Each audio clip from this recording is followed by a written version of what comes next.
Hello and welcome to another episode of Virtual Legality. I'm your host, Richard Hoeg, managing member of the Hoeg Law business law firm of Northville, Michigan.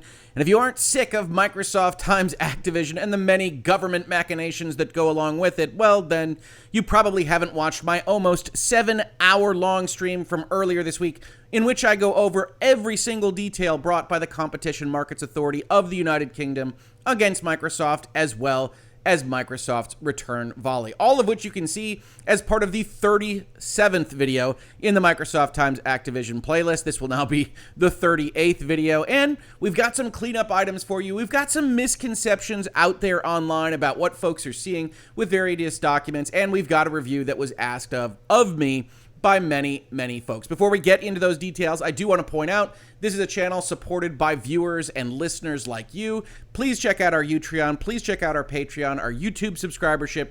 I am very pleased to let everyone know we now, for the first time, have more than 300 combined subscribers across all of those platforms, and I am so happy about that. I cannot do it without that support. I'm really not kidding about that.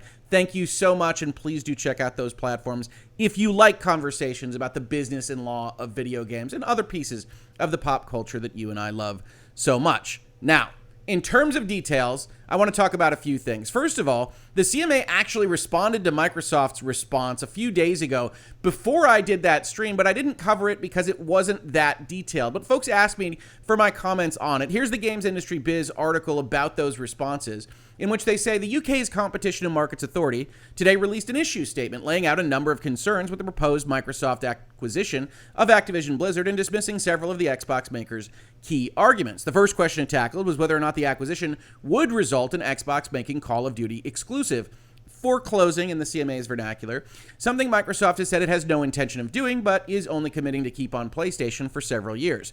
Quote, financial modeling of the merger suggests that the merged entity's incentive to foreclose Sony may be considerably stronger than that suggested by the parties. The parties here being Microsoft and Activision, the parties to the proposed transaction. Now, what's interesting about that, as we went over from the CMA's standpoint on Wednesday of this week, is that a lot of this is prognostication, is weather forecasting. They say they've got a financial model that says that there might be stronger incentive to keep Call of Duty off PlayStation than Microsoft is admitting.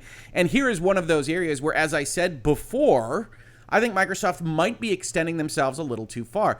We know that it is a clear incentive to keep Call of Duty off of Sony. That would be to drive people into their ecosystem, whether that be Xbox or Game Pass. The question is whether or not that makes monetary sense, and that's essentially a mathematics proposition, and one in which regulators should be at least a bit reluctant to substitute the judgment of the companies for their own. We've got a model that's different than yours. Now, of course, they can call into question whatever is proposed to them by Activision, by Microsoft, but again, as we talked about with respect to that 80-page document that the CMA put forth, it's a little light on details or actual evidence.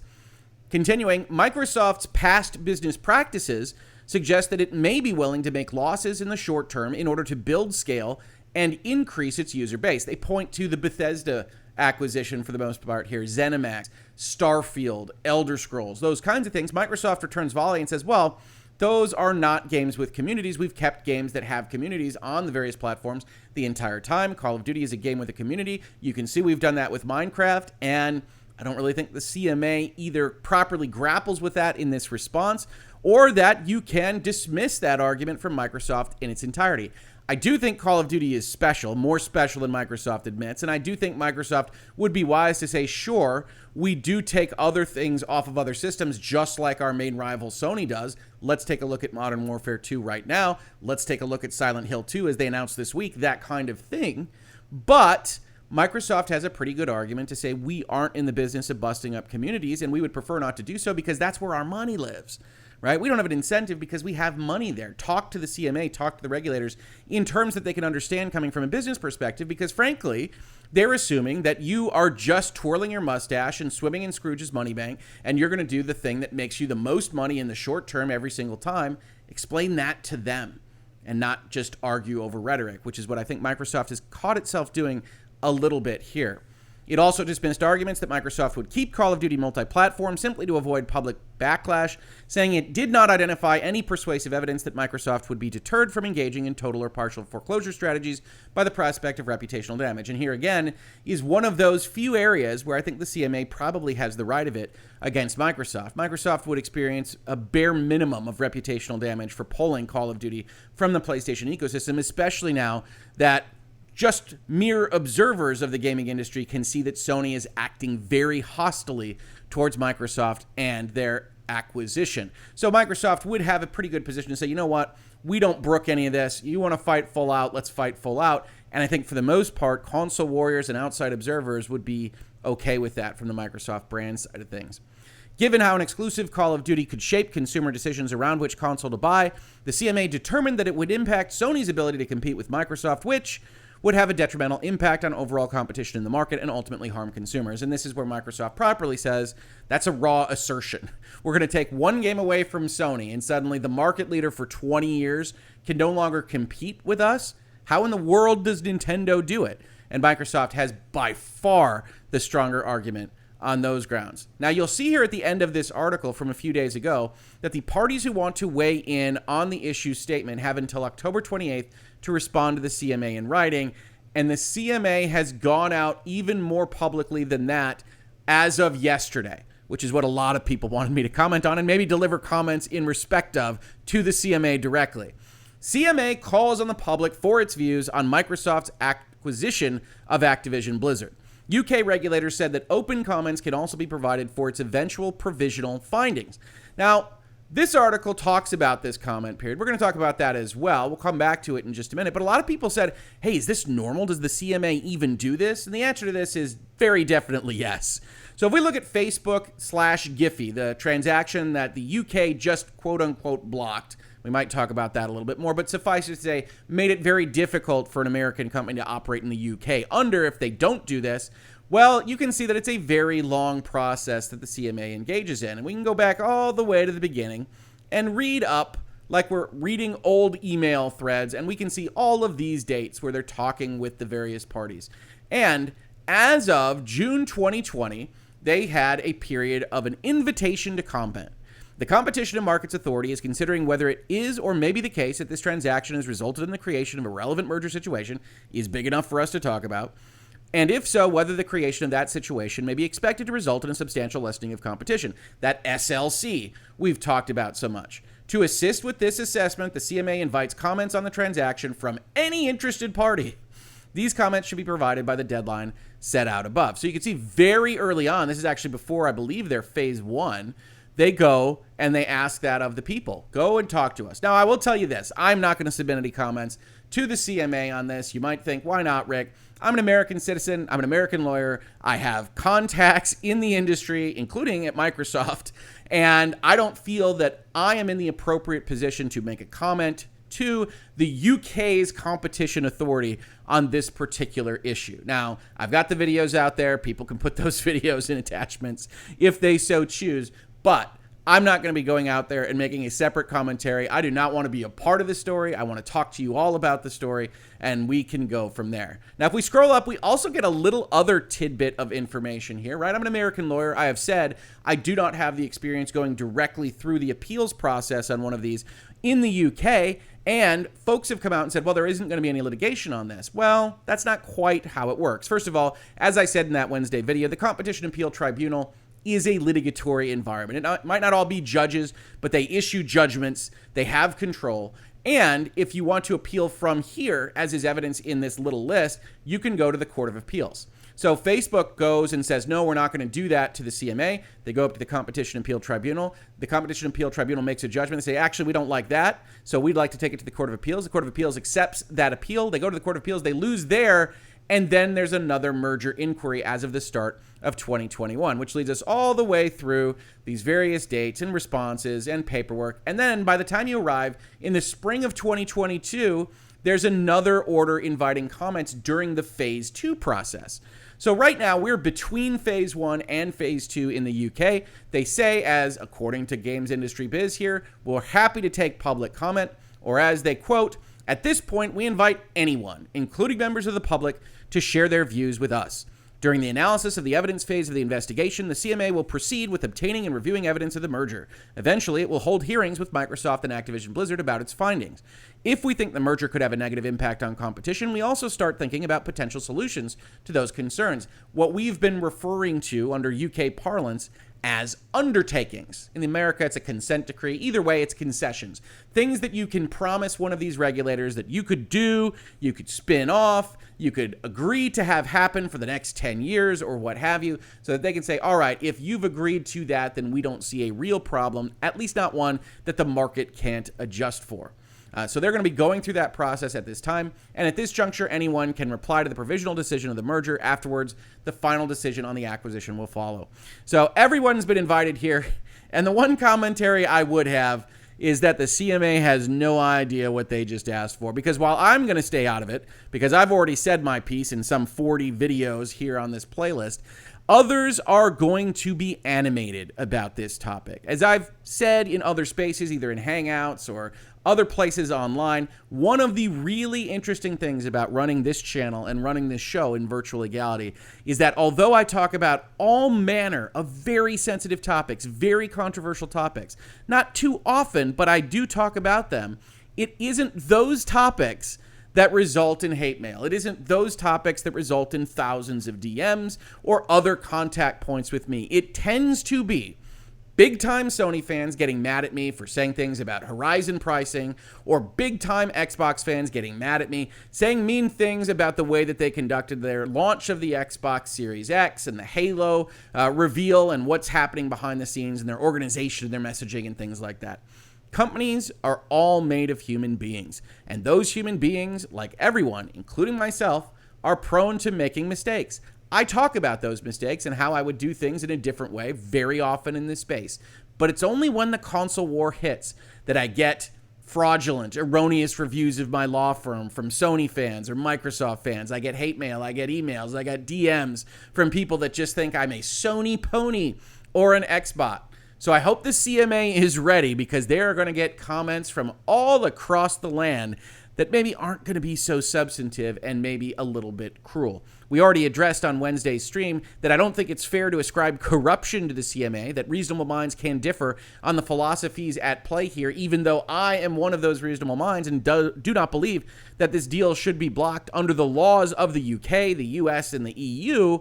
It still is possible for a reasonable mind to come to a different conclusion without taking a giant sack of money with a dollar bill sign. So if you are going to comment to the CMA, one recommendation I would have for you, not legal advice, just practical, is that you really consider what it is that you want to say to them, that you make it logical, that you make it calm. Whatever it is that you want to disagree with or agree with, if that's your side of this particular issue, you lay out both your statement and the facts that support that statement and give them the chance to say, you know what? That person is right. Certainly, I would avoid some of that Twitter language that we see so often, because they're going to toss that one right in the bin. Now, that's them opening themselves up to the public and the console wars. Another aspect of what people wanted to talk to me about is this particular article that's floating around. Or as Jez Corden of Windows Central put it, interesting, the United States Chamber of Commerce just criticized the UK's CMA. Says their handling of the Facebook Times Jiffy deal fell short of minimum standards and relied on speculative evidence. Now, we're going to look at what this particular article says, but we've got to offer clarity here, right? If you look at how this has been reported across the internet, you get things like U.S. Chamber of Commerce accuses British antitrust authority of a scam. You get U.S. Chamber of Commerce attacks the British one. The CMA is not the British Chamber of Commerce. We're going to talk about what a Chamber of Commerce is, because I think people have missed that. You get all of these headings and very limited kind of correction for what is a misunderstanding primarily. And it's not a misunderstanding I blame people for. U.S. Chamber of Commerce sounds like it could be an arm of the U.S. government. It is not. If we go to look at the About page for the Chamber, you see the following. The U.S. Chamber of Commerce is the world's largest business organization. Our members range from the small businesses and chambers of commerce across the country that support their communities to the leading industry associations and global corporations that innovate and solve for the world's challenges, to the emerging and fast-growing industries that are shaping the future. For all of the businesses we represent, the Chamber is an advocate, partner, and network, helping them improve society and people's lives. it's a trade association without a trade. It's a private group of businesses that activate and lobby against governments to defend the position of businesses, right? So this is exactly what we would expect from them. Is the CMA blocking a Facebook deal? Is the CMA getting involved maybe unwarrantedly with respect to the Microsoft deal? We would expect the private group that advocates for businesses to go and advocate for businesses. And I think it's just the naming that is really confusing people, because in other jurisdictions, chambers and things might well be arms of their government. But here in the US, you've got local business associations. Generally speaking, you've got state-level chambers of commerce. Those state-level chambers of commerce may or may not participate in the national level of chamber of commerce here. And all of those are businesses of many different sizes, many different industries saying, hey, there could be laws, there could be regulations, there could be moves made by government that harm everybody, right? The U.S. Chamber of Commerce is the one that's going to come out against various taxes against corporations and business interests. That's what it does. So when it puts out an article that says U.S. companies and foreign competition agencies must all play by the rules, U.S. companies have a responsibility to comply with the competition regimes in which they operate, but foreign regulators also have a responsibility to ensure that they afford those companies fair and due process consistent with international best practices, that is exactly the kind of position we would expect a business lobbying body to have, right? So if you're out there fighting the good fight on Reddit or Twitter or Facebook or wherever you might find yourself online, don't fall into the trap of assuming that some U.S. government body is now fighting with the British one. I think on that Wednesday stream that goes again for almost 7 hours, you will see somebody raise a comment to me that they said that the FTC was fighting the CMA. And I said, well, it's possible, but I hadn't seen that news. In fact, I think that was a reference to this article about the U.S. Chamber. And the difference between those bodies is, of course, that the FTC is a member of the executive branch of the U.S., charged with evaluating these antitrust concerns, and would be a very, very different story if it decided to publicly launch a flare against its UK counterpart. That did not happen here. These folks, natural enemies, lion and gazelle. Everything that is said in this article is entirely to be expected, but we can still talk about it a little bit. Recent decisions call into question the ability of U.S. companies to obtain due process from foreign competition agencies. Across the Atlantic, agencies in Europe and the U.K. have withheld critical evidence from American defendants, improperly reviewed purely American transactions, and apparently collaborated with other regulators to deny U.S. companies their day in court. It's a good lead, it's a good start, but let's see what they're actually talking about here. To avoid these errors, responsible competition officials must ensure that they afford companies full and fair procedural due process. As the founding fathers might have said, if they were antitrust lawyers, there can be no competition violation without fair procedural consideration. I don't think they would have said that. Frankly, they speak a little bit of a different English than us, but even if they were so inclined to say something like this, I believe they would say there cannot be a violation of competition laws as found without fair procedural consideration. Certainly we can imagine a scenario in which competition laws are completely violated and then just nobody goes and does anything about them. It doesn't matter what the government says about these things. In terms of non-discrimination, for example, a competition agency must afford persons of another jurisdiction treatment no less favorable than persons of its jurisdiction in like circumstances. And this is referring to a kind of international template for what should be fair in evaluating business transactions. And I think this makes sense. Folks have come to me in my DMs and throughout the past 9 months since this deal was announced saying, well, would they really do something against two American companies to benefit a Japanese company and things like that? And I keep saying, well, the law is supposed to be blind on this stuff. Yes, they're to protect their jurisdiction's citizens, but you're not supposed to just take a knee-jerk response that says, oh, they're not from around here, we can kick them to the curb, we can make their lives difficult. Right? If we imagine that there was just some awesome console that was made purely from UK business acumen, the UK should not just be doing whatever it takes to advantage that company any more than the American FTC or DOJ should be doing something to hurt that company or any other foreign originating company just because we like to protect American business interests. That's not a great way to actually look at the law. In the same vein, the framework mandates that to allow for the preparation of an adequate defense, parties should be informed of facts and relevant legal and economic reasoning relied upon by the participant to support such allegations or claims. This is the business version of you are entitled to know what your accuser has said and how they've come to that determination. And now they highlight the main issue with the Facebook Giphy deal that was allowed by the Court of Appeals Tribunal to be revisited by the CMA. The most recent example comes from Britain's Competition and Markets Authority, which was found by the British court to have violated procedural rights during the review of a merger transaction. In 2020, Facebook, now Meta, purchased Giphy, a much smaller company that produces GIFs, the static and animated images found online. Facebook wanted to upgrade and expand Giphy's products. The CMA, however, ordered Facebook to unwind the purchase on the speculative grounds that Giphy might one day compete with Facebook in the market for digital advertising, or that Facebook might limit its competitors' access to Giphy's products. You see the use of the word speculative, and I tend to agree on that. But when you think about this deal compared to the Microsoft deal, do remember that Facebook does control more than half of the social media interactions in the UK, at least as found by the CMA, which I think we have to take on its face for numbers like that, and also would control a substantial portion of online advertising with the Giphy purchase that aren't really matched by anything that we're talking about with respect to the combination of Microsoft and Activision. On appeal, the Competition Appeal Tribunal found that the CMA had violated Meta's procedural rights. It was, in fact, half of one ground out of 6 or 7. The CMA improperly redacted material and failed to disclose that Meta's competitor Snap had turned down a chance to buy Giphy and considered its ad business worthless, which does seem pertinent. In other words, Facebook's competitors saw no competitive problems with Facebook's acquisition, a pertinent fact that the CMA should have disclosed. Nevertheless, Meta ultimately abandoned the deal after the CMA issued a final decision against the company. And again, this is kind of eliding some of the facts here. So the Competition Appeal Tribunal says, yes, this is a problem. Go do it again, CMA. The CMA does it again on an expedited basis, revealing more information, and then decides that, yes, Giphy should still be required to be sold by Facebook, which is what we've been responding to for the past week. Of course, the process failures beg the question of whether foreign regulators should review purely American mergers at all.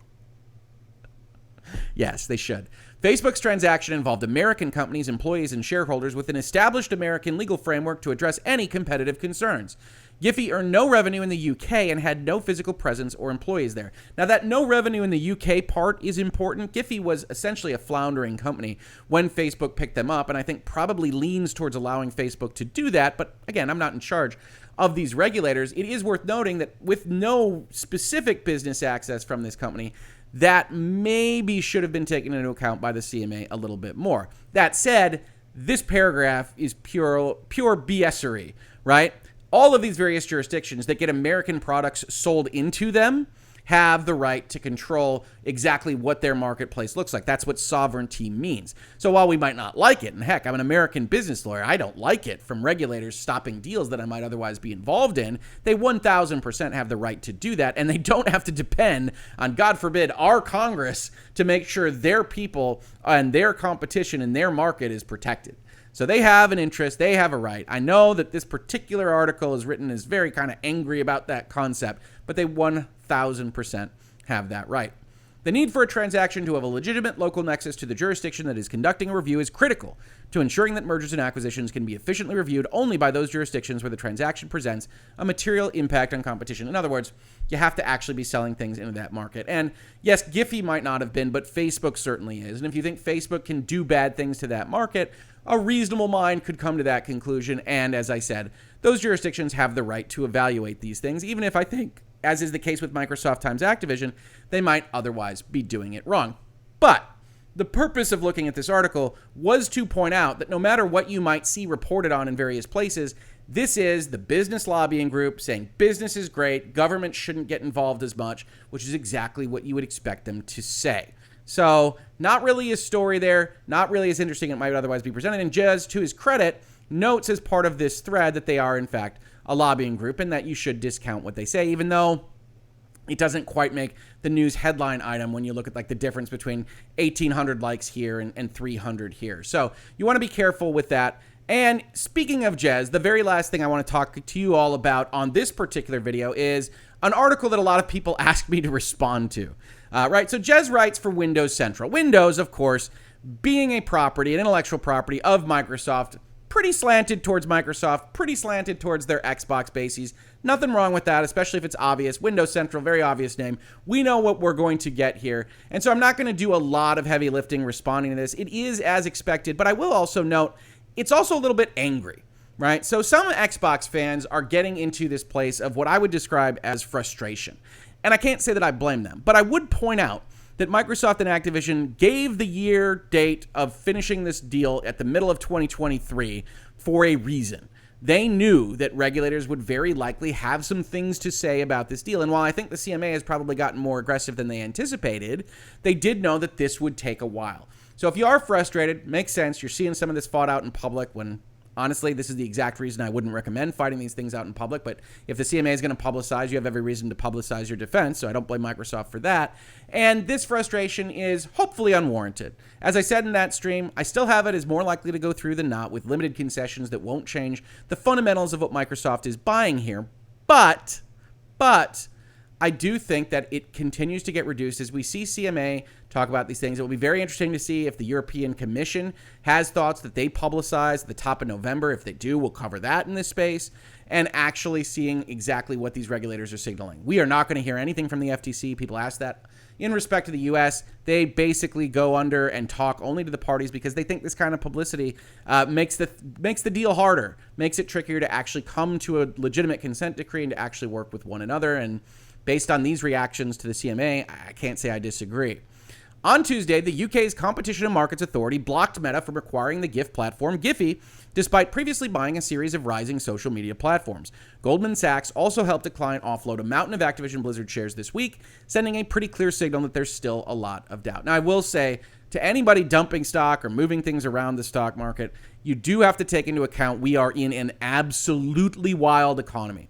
And the fact that you may or may not think the deal will go through is, of course, pertinent to whether you're going to hold a position in Activision, but it also matters when you think that deal is going to go through, because you're just waiting to actually get paid out on that as all hell goes on around you. So if you are a major investment firm like a Goldman Sachs or anyone else, you're evaluating Activision not just on whether the deal will ultimately go through, but how long it will take. And certainly, those reports that were coming out a month ago that said maybe October, maybe November, which I did in fact dismiss out of hand, were worthy of being dismissed out of hand. This is clearly not going to finish on that time frame. The European Commission itself is only likely to announce it's going to a phase 2 at the top of November. Jez says it's starting to seem like there's a real possibility of Microsoft's big Activision Blizzard deal not going through. That possibility has always been in existence. I've been at 70-30 for a very long time. I moved to 65-35 in the stream that we did on Wednesday. But even at 70-30, that's a material possibility, what I call a non-zero chance that this deal doesn't go through, because you cannot guess at what the regulators will determine is interesting to them. And if the regulators determine to try to block the deal or ask for things that Microsoft isn't willing to give, going up to the court system is even more fraught, because you don't know what that judge will say. And so, even though people come to me and say, well, doesn't Microsoft have a good argument against the CMA? And I say, yes, they do. I can't guarantee you that the regulators will agree, and I can't guarantee you that the appeals tribunal will agree, and I can't guarantee you that the Court of Appeals will agree. And since we can look at Facebook Giphy and see, well, all of those bodies are very deferential to the UK's regulators, I have to take that into account. I have to say the UK regulators are pressing on there might be an issue here a little bit more than you would expect. Microsoft effectively calling them incompetent, I don't think helps in that regard. And if the CMA decides to make hay here, I'm not sure that those judicial bodies, whether it's an appeals tribunal or the Court of Appeals itself, are going to come to Microsoft's rescue. So we have to take that into account, even though I can sit here and tell you I think the deal should go through. The CMA also failed to acknowledge that some of Microsoft's content from Bethesda still exists on Sony's subscription services today, while claiming Microsoft would wield Call of Duty to harm Sony's position, curiously omitting that Sony is the market leader and will remain so post-acquisition. And like I said, there's a certain amount of frustration here in this article.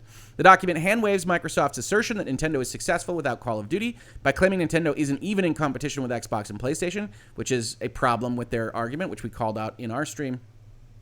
And why am I railing on the CMA? Well, the first phase of the CMA examination seems to revolve around scraping Twitter hot takes rather than actual market data.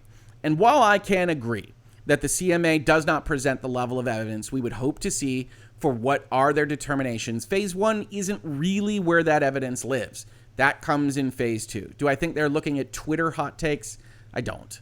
So this goes a little bit too far for me. If anything scuppers the deal, it will most likely be a combination of incompetence and projection. Projection implies that the CMA is effectively an arm of Sony. I don't think that's in fact the case, regardless of what you hear online. I don't also think that you have to be incompetent to come to a different decision than me or a different decision than Microsoft.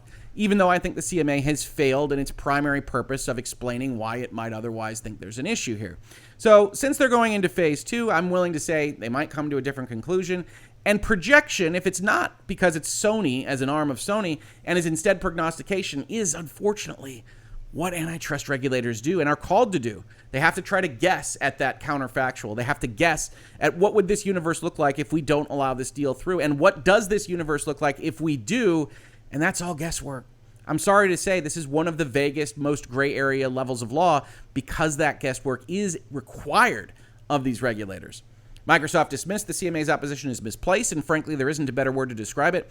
Unlike search engines and social media, the gaming industry is vibrant and competitive with a large amount of room for small up-and-comers to disrupt the industry. Indeed it is.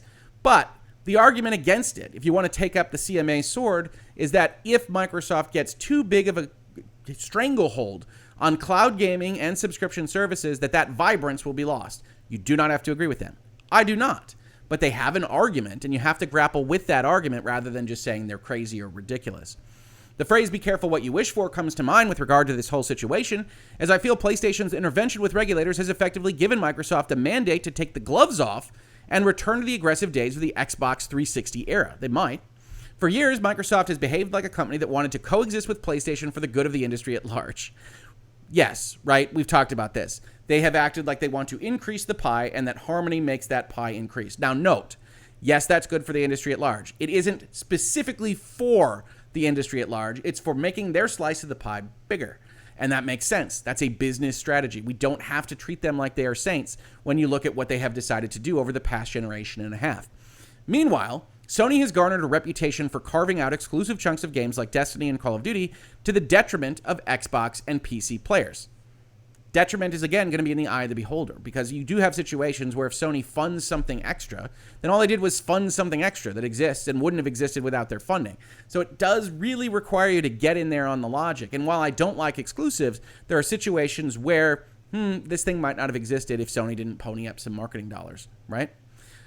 Today, Activision Blizzard is a trend-chasing price gouger that leaves mountains of beloved IP dead because it only makes millions instead of billions.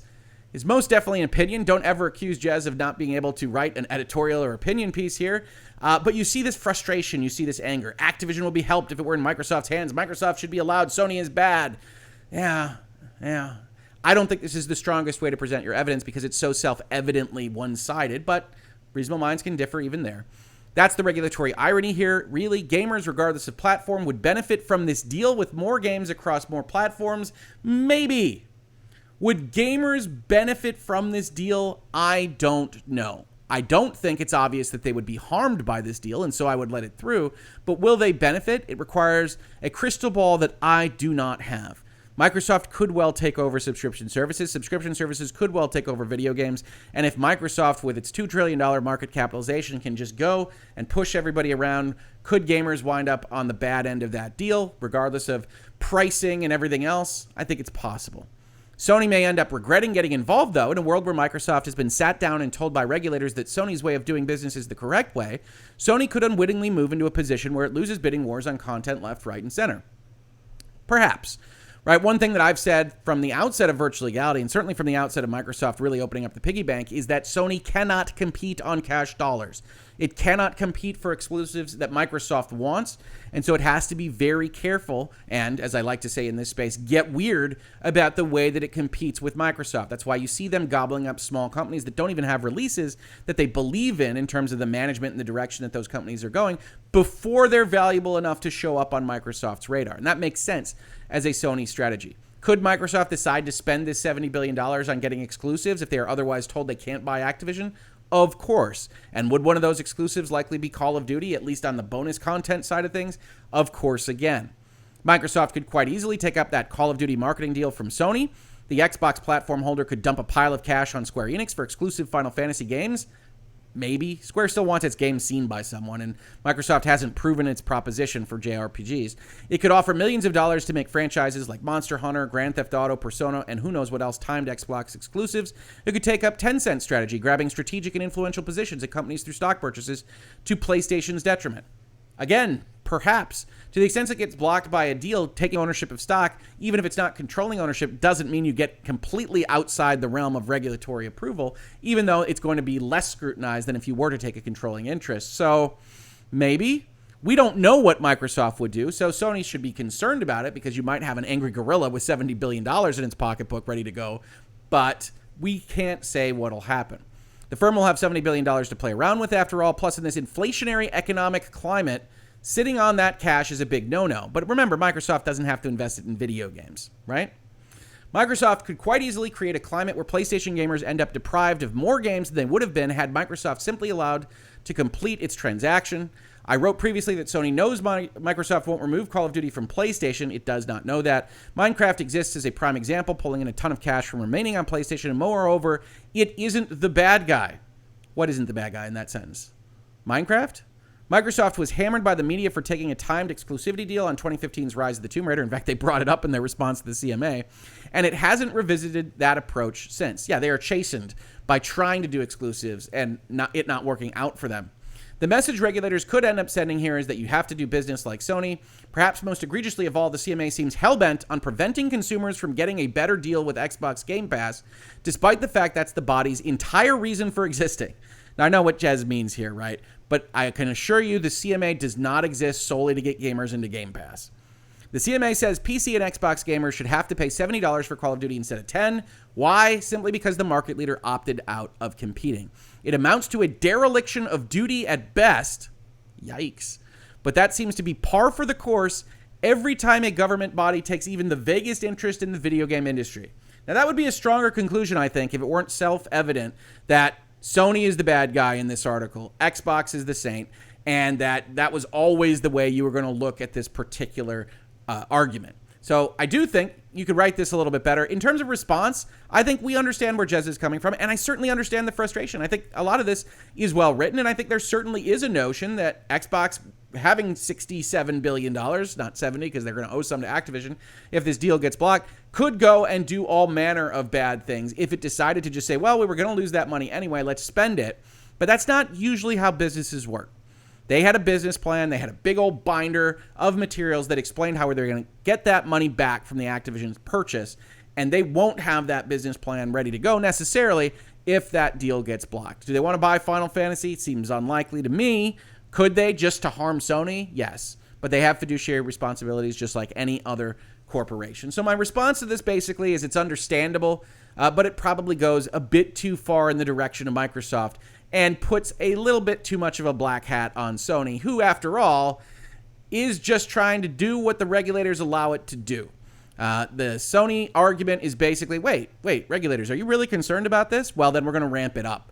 And that's what we're looking at right now, and probably in the foreseeable future. If you do enjoy these conversations about the business and law of video games, technology, software, and more, please consider, as I mentioned above, supporting the channel at Patreon, YouTube. There'll never be more of you than there are right now. Maybe it'll keep going up. Who knows? And if you do support on Utreon or Patreon, there is a tier in which we acknowledge those supporters in a group at the end of the month. Today we're doing that, so many thanks to our group supporters, the Hoeg family, Papa and Mama, who have clandestinely been supporting the channel for a while, and I really, really appreciate it. We're bringing them up. Thank you so much, Mom and Dad. Brendan Coleman, Adam Kinniston, Lethal 5-String, Hargeet Chani, Chillinjoy, Roketsu86, Lady Emily, Sinfrog, and Falcus Vipus, some of which you've seen at the even higher tier where they sponsor a specific episode. Please do check those out, and many, many thanks to our sponsors. We can't do it without you. And if none of those things interest you, just subscribing, telling your friends, ringing bells, upvoting, downvoting, commenting, and basically telling YouTube that you care at all about this content is very, very helpful. If you did watch this on YouTube, thank you so much for watching. And if you listen to it as a podcast, thank you so much for listening. And I will catch you on the very next episode of Virtual Legality. Virtual Legality is a YouTube video series with audio podcast versions presented as commentary and for education and entertainment purposes only. It does not constitute legal advice and does not create an attorney-client relationship. If you have legal questions about the topics discussed, please consult your own legal counsel.